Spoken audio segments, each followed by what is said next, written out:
Olá, esse é o De Olho na História e o vídeo de hoje vai falar sobre a Revolução Francesa. Você sabe o que levou a esse evento? Pois bem, fique de olho na história que eu conto para você.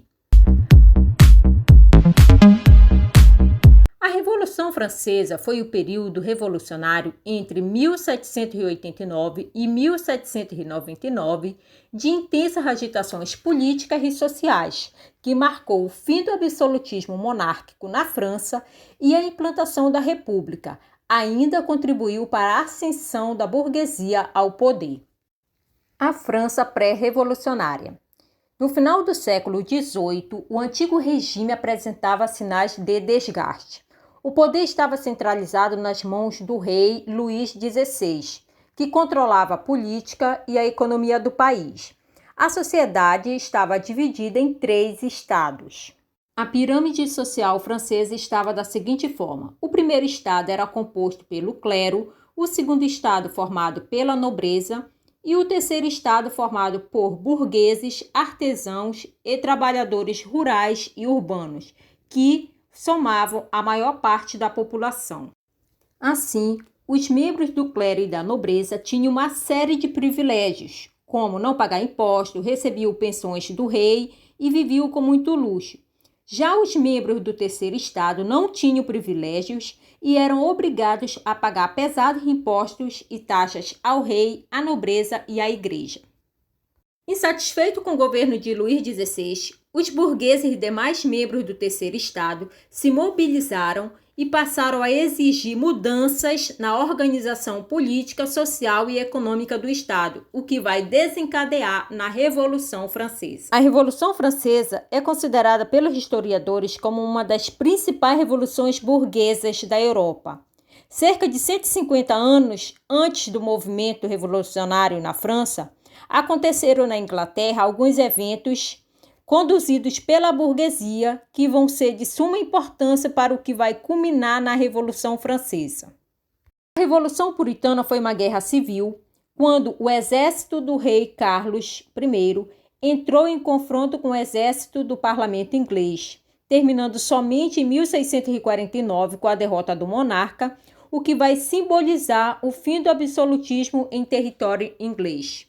A Revolução Gloriosa vai ser marcada por disputas pelo poder, a deposição do rei Jaime II, a aprovação da Declaração dos Direitos, a instituição da monarquia constitucional parlamentarista e o fortalecimento da burguesia, o que vai contribuir para o desenvolvimento do liberalismo na Inglaterra.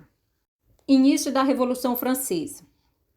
Em 1780, a França atravessava uma grave crise financeira, principalmente pela escassez de alimentos devido às péssimas colheitas agrícolas, que atingiu principalmente os camponeses e a população pobre. O rei, sofrendo forte pressão por parte da população, autorizou a convocação dos Estados Gerais. Durante as primeiras reuniões, o terceiro estado reivindicava a mudança na forma de votação. Até então, cada um dos grupos tinha direito a um voto. Como o primeiro e o segundo estados geralmente votavam em conjunto, dificilmente o terceiro estado ganhava alguma votação. Assim, o terceiro estado queria que os votos fossem distribuídos individualmente entre os deputados, pois dessa forma a votação seria mais justa e o terceiro estado teria mais chance de ganhar alguma votação. Com a adesão dos membros liberais da nobreza e do clero, o terceiro estado declara em Assembleia Nacional o objetivo de elaborar uma Constituição. A tomada da Bastilha. A coroa, o alto clero e a nobreza resistente tramavam dissolver a Assembleia à força.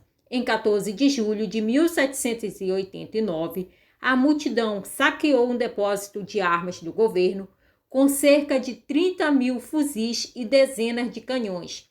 Tomou a prisão fortaleza da Bastilha, o que simbolizou a decadência do poder absoluto do rei. As reformas da Assembleia Nacional. Abolir os privilégios feudais, padronizar o sistema de arrecadação de impostos, acabaram com as penas consideradas cruéis, Os bens do clero e dos nobres que saíram da França foram confiscados e utilizados para saldar dívidas do país, e a principal obra, a Declaração dos Direitos do Homem e do Cidadão. A Declaração, base da primeira Constituição francesa, defendia os direitos individuais, igualdade dos cidadãos perante a lei, limitava os poderes do rei e assegurava às pessoas o direito à propriedade. A Convenção Nacional era um novo órgão representativo que tinha como principais objetivos organizar a defesa militar francesa, elaborar uma Constituição republicana, aprovar o direito de voto a todos os homens maiores de 21 anos, independentemente da renda, e, em setembro de 1792, foi proclamada a República na França. Prisão e execução do rei. Luís XVI foi acusado de apoiar os monarcas absolutistas europeus contra a Revolução. Ele tentou sair da França para encontrar com seus aliados e iniciar a luta contra a revolucionária. No entanto, ele foi capturado, deposto e condenado à morte, sendo executado em 21 de janeiro de 1793. Grupos políticos na Convenção Nacional. Girondinos, eles defendiam a propriedade privada, a autonomia das províncias e a limitação das conquistas sociais. Os jacobinos, também conhecidos como sans-culottes, propunham reformas em benefício da população pobre. Planície ou pântano variava sua posição política conforme seus interesses.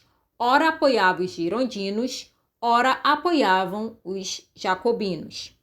Inicialmente, a convenção foi dominada pelos girondinos. O objetivo deles era evitar que os jacobinos proclamassem o fim do direito à propriedade. O governo enfrentou dificuldades para administrar o país por conta das agitações internas e conflitos externos, decorrente da formação de uma nova coligação contra-revolucionária. Nesse contexto, os jacobinos, cada vez mais descontentes com o governo dos girondinos, tomaram o poder na convenção. Após assumir o poder, os jacobinos instituíram o Comitê de Salvação Pública, órgão responsável pela implantação de algumas reformas, como substituição das autoridades provinciais monarquistas por agentes nacionais, educação pública gratuita, abolição da escravidão nas colônias francesas, criação de manufaturas públicas e a lei do preço máximo, principalmente para pão e cereais. O calendário perpétuo. Após a proclamação da República em 1792, a maneira de contar o tempo também sofreu mudanças. A expressão calendário perpétuo indica o sistema permanente. O ano tinha 12 meses, com 30 dias cada. Os nomes dos meses se relacionavam conforme as condições climáticas ou agrícolas. Exemplo, brumário, mês das brumas. Ventoso, mês do vento. Cada mês era composto por 3 semanas de 10 dias. A fase do terror. Robespierre, o incorruptível, assume a liderança do Comitê de Salvação em julho de 1793. Decretou mobilização militar em massa, estimulou a população a pegar em armas mais uma vez, criou os comitês revolucionários, órgão responsável por prender as pessoas acusadas de serem inimigas da República. Julgamentos sumários foram realizados em toda a França e milhares de pessoas foram executadas na guilhotina, inclusive pessoas que ajudaram Robespierre a chegar ao poder. A reação termidoriana. As ações radicais de Robespierre enfraqueceram politicamente os jacobinos. Os girondinos retomam o controle da convenção, decretando a prisão de Robespierre, executando-o na guilhotina em 1794. O termo reação termidoriana deve-se ao mês termidor do calendário perpétuo. O Diretório. Em 1795, os girondinos elaboraram uma nova Constituição. o Poder Executivo foi transformado em um diretório, composto por 5 diretores e 8 ministros. O lema passou a ser liberdade, igualdade e propriedade, e não mais o lema inicial da Revolução Francesa, que era liberdade, igualdade e fraternidade. Fim da Revolução. O governo do Diretório enfrentou várias revoltas, tanto por parte dos jacobinos quanto dos monarquistas. O exército, por sua vez, reprimiu essas revoltas e saiu fortalecido. Os generais partiram em novas guerras de conquista, ampliando as fronteiras. Nesse momento, destaca-se Napoleão Bonaparte. Devido ao seu prestígio, ele vai participar do golpe de Estado e instaurar o regime do consulado em 9 de novembro de 1799. Vai ficar conhecido como 18 Brumário devido ao mês do calendário perpétuo e vai marcar, assim, o fim da Revolução Francesa.